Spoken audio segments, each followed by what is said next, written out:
ran on in our commitment to America that we would work to secure America's border.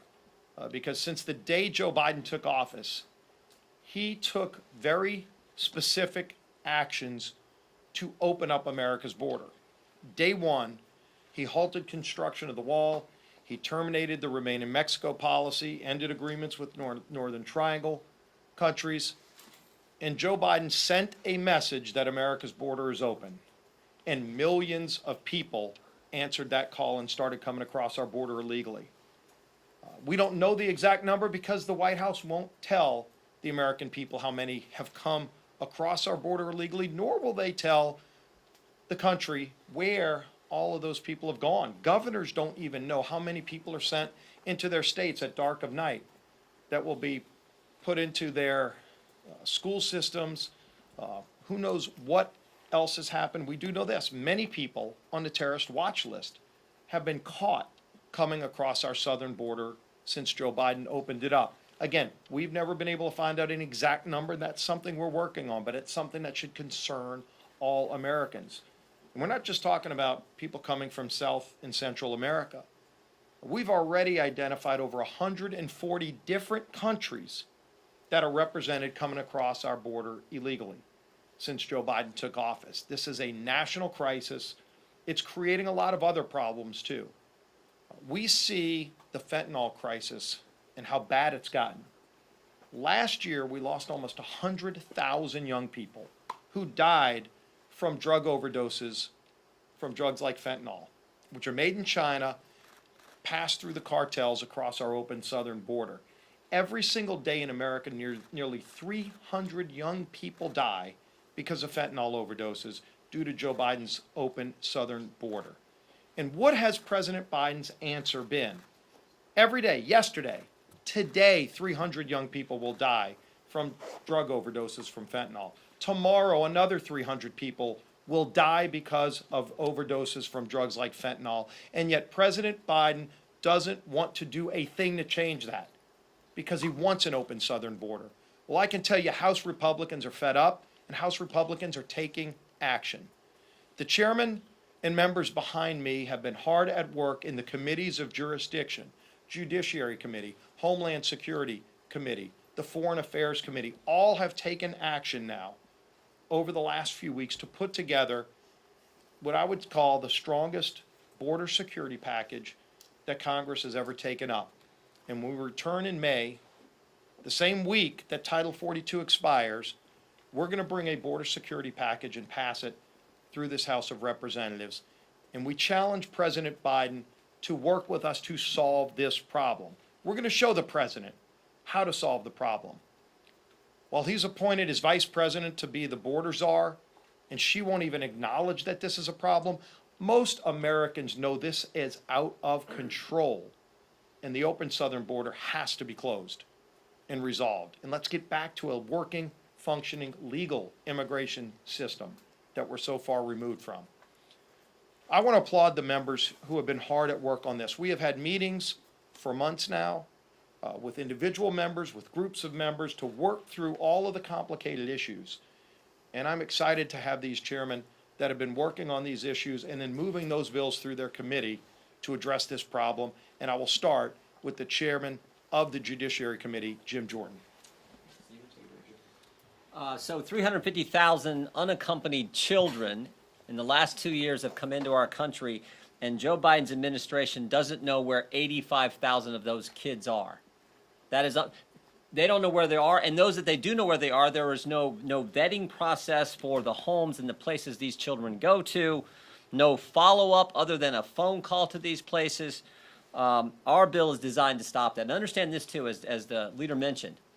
This is the result of intentional policies this administration has started from day one. As Steve mentioned, day one they said no more wall, no more remain in Mexico. You get to our country, you're going to be released somewhere into the country. So we put together what we believe is the strongest immigration enforcement legislation ever. It deals with the unaccompanied alien children issue I just talked about. It deals with the Flores situation, deals with asylum, E-Verify, parole authority, and of course the remain in Mexico policy, as well as visa overstay issues. We think it's a strong bill that will correct the problem I described and correct the problems we have seen now the entire 2 years of this administration. And I really want to thank, as Steve mentioned, this was a team effort. I really want to thank the members on our committee, Mr. McClintock, Mr. Biggs, Mr. Johnson, Mr. Roy, Mr. Tiffany, Mr. Moran, Mr. Bentz, and then two individuals not on the committee, Mr. Carter and Mr. Calvert, for sponsoring the elements that became this piece of legislation, which is going to get combined, I believe, with the good work that Mr. Green has done in his committee and the bill they passed, I guess, this morning out of their committee, and Mr. McCall, whose bill passed yesterday as well. So that's what we're going to have, and we're going to be on the floor, as the leader mentioned, in a couple weeks, and take that first step into getting control of our border that hasn't been under control at all for this administration. With that, I'll yield to the chairman of the Homeland Security Committee, Mr. Green. In 2020, the nation saw about just under 500,000 people come into the country. In 2021, almost 2 million, 4 times the year prior. If you look at the last 2 years of the Biden administration and add all the numbers up, the 5 million encounters, the 1.4 million gotaways, you put it all together, we're talking well over 6 million people, more, by the way, than many states' population, like 25 state populations, by the way. It's greater than all of the folks who came in under President Obama and President Trump, 12 years combined in just 2 years. What happened? Well, we didn't cut the budget. We didn't suddenly decrease the size of Customs and Border Patrol. What Joe Biden and Alejandro Mayorkas did is they did away with 89 policies of previous presidents. That was the difference. They allowed the return agreements with other countries to completely expire so that ICE has no way to send people back home because the agreements have expired. This was intentional. And when I got the gavel, we came in, we took a bunch to the border with boot camp, and we had a hearing on the border where we learned that Chief Ortiz admitted that Secretary Mayorkas' statement that we had operational control of the southern border was a lie, and we do not have. In fact, he went on to say 5 of our 9 sectors of our southwest border are under the control of the drug cartels. That's the chief of the Border Patrol. These decisions made by Joe Biden and Alejandro Mayorkas have facilitated the drug cartels using a strategy of overwhelming the crossing sites, tying up Customs and Border Patrol, and then sliding the drugs around them in the thinned out rural areas.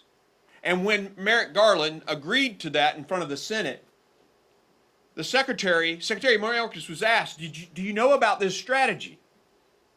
And Secretary Mayorkas said, no, I didn't know any. The Secretary of Homeland Security doesn't know the major strategy of the drug cartels. He admitted it in the United States Senate. Well, we made a commitment to secure our border. And you heard about Jim's bill this morning at 3 a.m. The Republican members of the Committee of Homeland Security, Michael Guest is my vice chair, and so many others, culminated the work of several months of stubby pencil, backroom work, figuring out just the language that would get the job done and deliver for the American people, and we did that. And there are many aspects to this bill. We took the money that hasn't been spent. We're going to build 900 miles of wall. We're going to clear cedar and Chorizo cane that's blocking the view of Border Patrol. We're going to take care of those Border Patrol agents. 17 suicides in a force of 17,000 because they're overwhelmed with this open border. Mr. Biden care? No. He didn't care. They even made fun of them and denigrated them, knowing full well that those men weren't whipping those migrants. We have the proof now, by the way. There are many other aspects: technology, license plate readers, authorizations for the Border Patrol to do things they need to do their job. And it has been an honor to work with the members of this committee. I owe it to every single member. We owe it to every single member of this committee for doing the hard work that they've done. And it's been an honor to work with them and get that bill done. And if I seem a bit pressured, it's because we were up till 3 a.m. getting it done. Oh, yeah. But right there with Chairman McCall, who is with us also. I'd like to turn it over to my vice chair and a great American from Mississippi, Mr. Guest. Make no mistake, our border is broken. This administration has been unwilling or unable to secure the southwest border. Statistics show FY21, under President Biden, we set a record of 1.9 million encounters along our border. Last year, FY22, we shattered that record with more than 2.7 million encounters along the southwest border. And now in FY23, we are expected to break that once again with a number that is projected to exceed over 3 million. And that number is projected before Title 42 expires 2 weeks from today. Additionally, we know that drugs smuggled across our borders are killing young people at an alarming rate. And our Border Patrol agents are experiencing a crisis of morale. Secretary Mayorkas, as Chairman Green spoke of moments ago, continues to deny the crisis that exists on our border, even as his chief of patrol recently testified before Congress that 5 of the 9 sectors along the southwest border were not secure. House Republicans are stepping in to fill that gap of leadership created by the inactions of this administration. This legislation will hire thousands of new agents. It will pay retention bonus to frontline officers. We will invest in new technology. We will construct hundreds of miles of walls and barriers, and we will support our local and our state partners. The time to act is now, and Republicans must lead this fight. The fight to secure our border, the fight to support the hardworking men and women of law enforcement, and the fight to stop the flow of illegal drugs coming into our communities that are killing young Americans. I promise you, I pledge to you that as Republicans, we will not back down from this fight, that we will bring this legislation to the floor, and that we will combat the failures of the Biden administration. At this time, I would like to introduce to you my friend from the great state of Texas, the Chairman of Foreign Affairs, Chairman McCall. Thanks, Leader. Jim, great work on judiciary, and we're up till what, 3, 4 o'clock in the morning? Good work. Good work. Look, I'll speak plain talk. I've dealt with this issue for 20 years in Congress. Prior to that, I was a federal prosecutor. I had as U.S. Attorney, the border in my district. My first bill 20 years ago was to end catch and release. And here we are 20 years later, same policy. I know this border well because my state of Texas bears the burden. My state has appropriated $4.5 billion just this session to deal with a federal government issue. It's not a state issue. It's a responsibility of the federal government.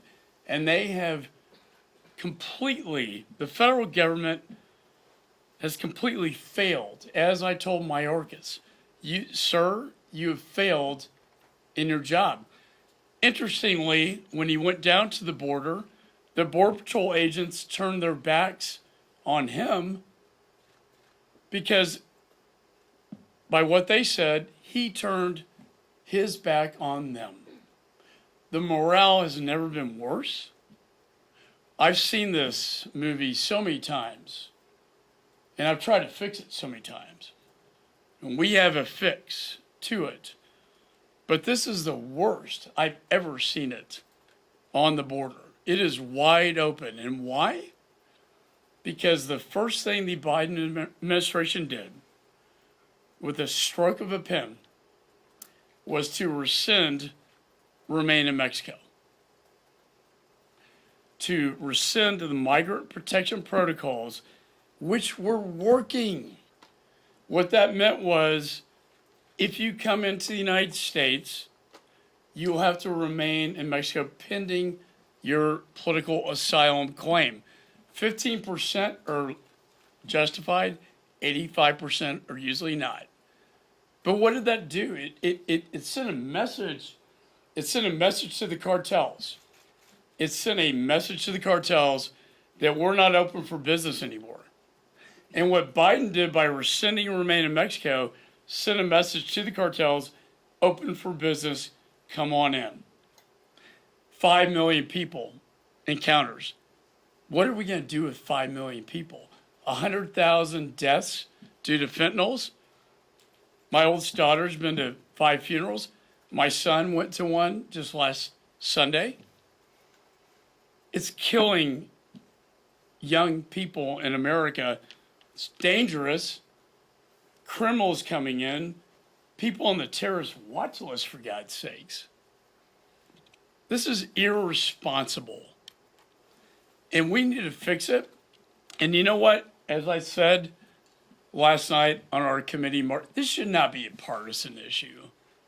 This should be an American issue, protecting the sovereignty of the United States and our borders from the threats that we see. My bill out of the Foreign Affairs Committee will reinstate remain in Mexico. It will reinstate the migrant protection protocols and the asylum claim laws with Central America so we can shut this thing down. Shut it down. This is the root cause of the entire crisis. So I want to thank the leaders, leader, this leader, Mr. Guest, this guy, 3 o'clock in the morning. Thank you. This is an answer, a solution. It should be bipartisan. It's sad it's not. I told Benny Thompson that last night. Why can't this be bipartisan? We used to do that. But this is going to be the Republican solution to the problem. Thank you. With that, we'll be happy to take some questions. Thank you. Are you confident that you would have 218 bills on the floor if you bring this to the floor next month? Well, our members have been very interested in having us bring a border security package to the floor since we ran on this last year, and especially since we took the majority. Obviously, our members want to know what the final product is, and so we've been working for months to put that together. And as you can see, it's gone through 3 different committees. It's a number of bills that have gone through those committees. So now that we have all the bills out, we're going to get that information to our members. I'm very confident we're going to pass it when we return in May. And again, let's challenge the president and the Senate to not only acknowledge this problem, but to join with us in actually doing something about this problem instead of sitting back and letting 300 young people die every single day and they don't care. Can you talk about the issue of asylum specifically? That was a sticking point when earlier versions of the bill came out. We wanted to pass it in the first 2 weeks of Congress, and that led, with the opposition there, that led to you all going back to the drawing board. How did you find agreement there, or are there still sticking points? Yeah, we had a lot of meetings with our members that are most interested in the details of this, both on the committee and off. I'm going to ask Chairman Jordan to come up and talk about it, but I was in all of those meetings and watched people like Chip Roy, Mario Diaz-Balart, Carlos Jimenez, Tony Gonzalez, Tom McClintock, all coming together and figuring this out and saying, how do we address this problem? We understand why asylum is there. The asylum process was being completely abused and ignored. And so if we make the asylum process work again, what we really want to do is take away the magnet that is encouraging people to come here illegally that don't have valid asylum claims. That's what Joe Biden did. That's what we fix in this bill. Jim can get into the details.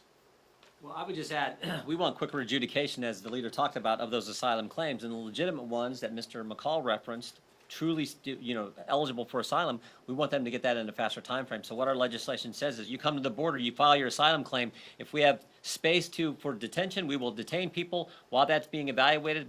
We think that'll move it quicker. And if not, then they will be returned to their home as they await their claim. That makes sense. That's consistent with the MPP policy that was in place in the prior administration, the language that's in Mr. McCall's bill. And as the leader pointed out, we had broad discussions across the conference, and we think we arrived at something that is going to help everybody and get 218 votes. Yes, sir.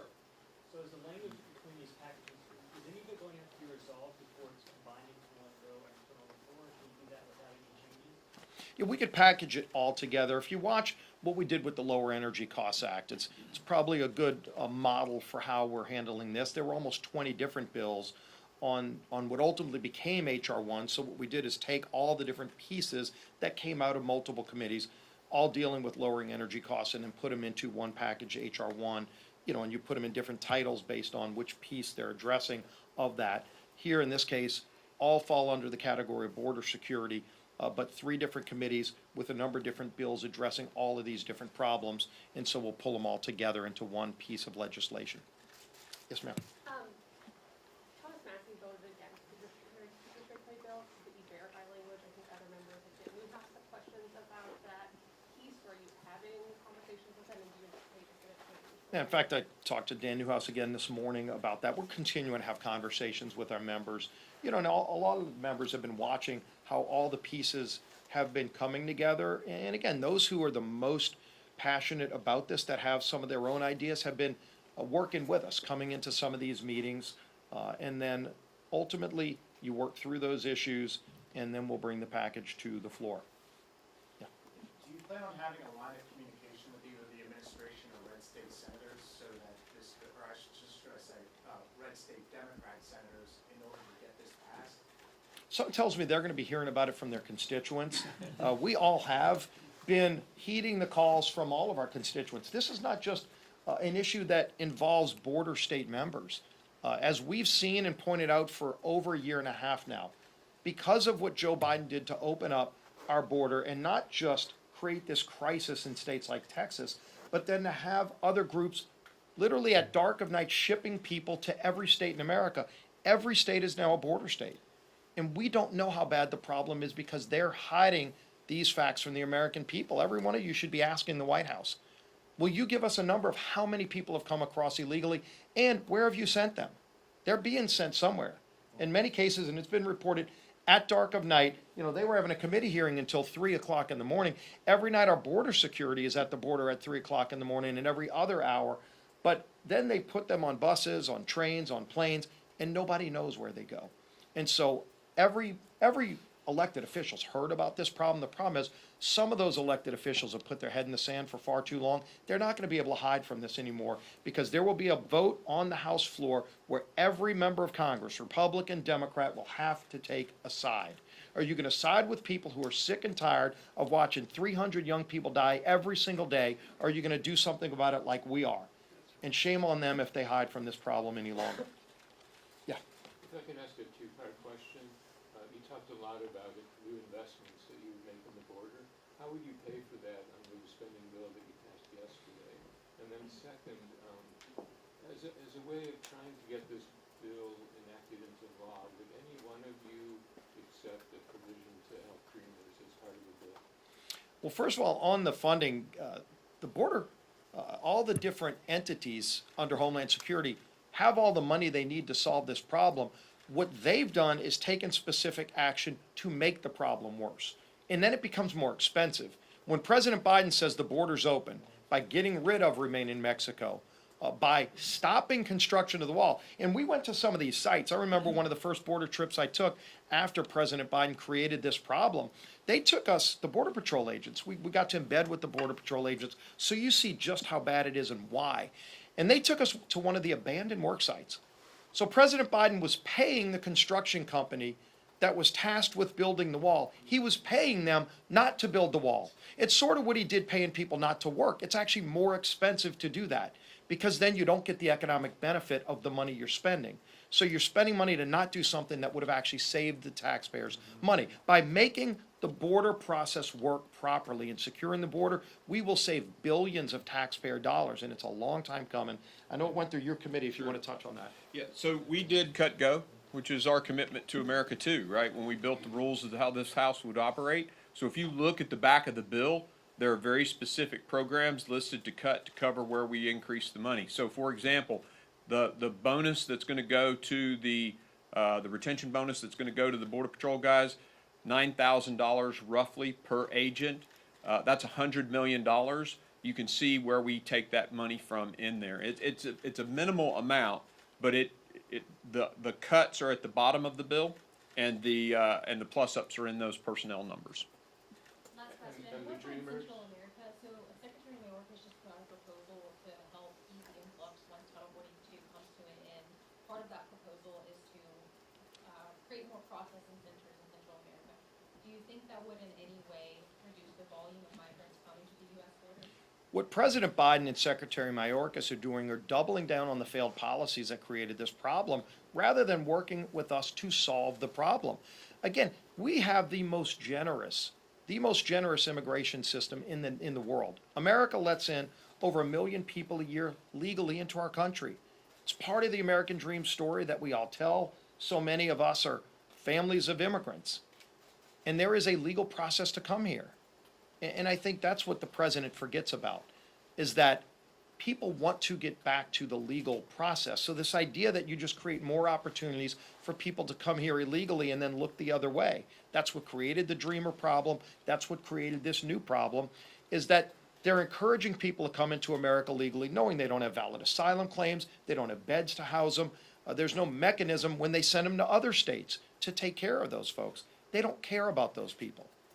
They're just bringing them here for some political agenda, and then they don't care what happens to them after, but they have no plan for them.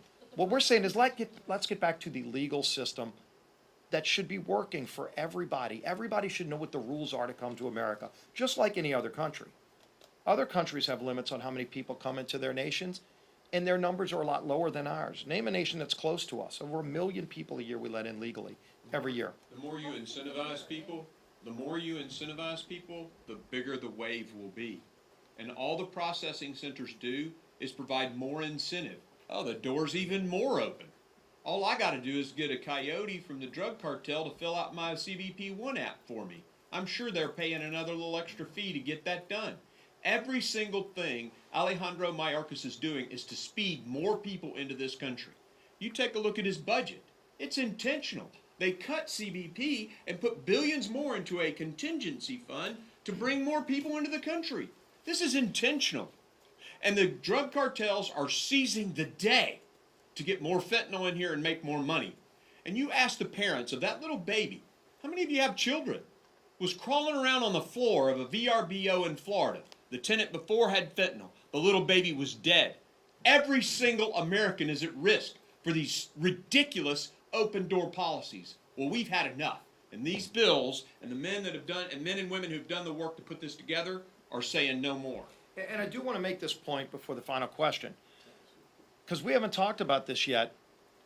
Today, we've talked about this in other settings, and I think all of you know this. However much it gets covered, it's not enough. What President Biden has done to open up the southern border has created a multi-billion-dollar industry for the drug cartels of Mexico. President Biden is providing billions of dollars to the drug cartels in Mexico, who now have operational control over our southern border. Every American ought to be outraged about that, and by the way, most are. And not only are they getting a multi-billion-dollar windfall, the drug cartels, what they're doing to these young kids. We've seen it, the rapes, the human trafficking.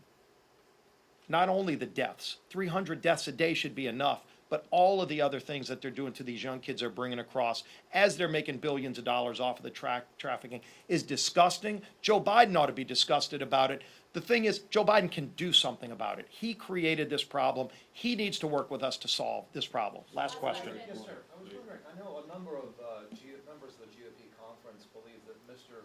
Mayorkas should be impeached or forced out somehow. Does House leadership have a position on that, sir? What we have said is all options need to be on the table, but we need to get the facts out. And these committees have been doing a great job of getting the facts out as they've been writing these pieces of legislation that are critically important. So we've been working on two fronts. One is legislating, which is a very critical piece of our job in the majority, but the other is the oversight and accountability part. And the good news is all of these committees have been doing both. They've been having hearings to get more facts, and let's let the facts lead where they may. We haven't limited in any way what they can go and find out or what happens once we find out all the facts, but we're also taking the lead to legislate to fix this problem. And if the people that are there aren't fixing it, which they're not, Secretary Mayorkas has said over and over again the border's secure. Joe Biden has said the border's secure. Kamala Harris has said the border's secure. Every American knows the border's not secure. And so it's about time they start shooting straight with the American people. But we're not going to sit back and try to play that charade they are. We're actually working to fix this problem as we hold people accountable who have created this crisis that Americans are facing every single day. Thank you all, and we'll see you on the floor in 2 weeks on this bill. Do you guys have Tony Gonzalez's backing for this? Talk to Tony, but he's been working really hard to help us get here. We'll come to the floor as an open roll. He supported the bill last night.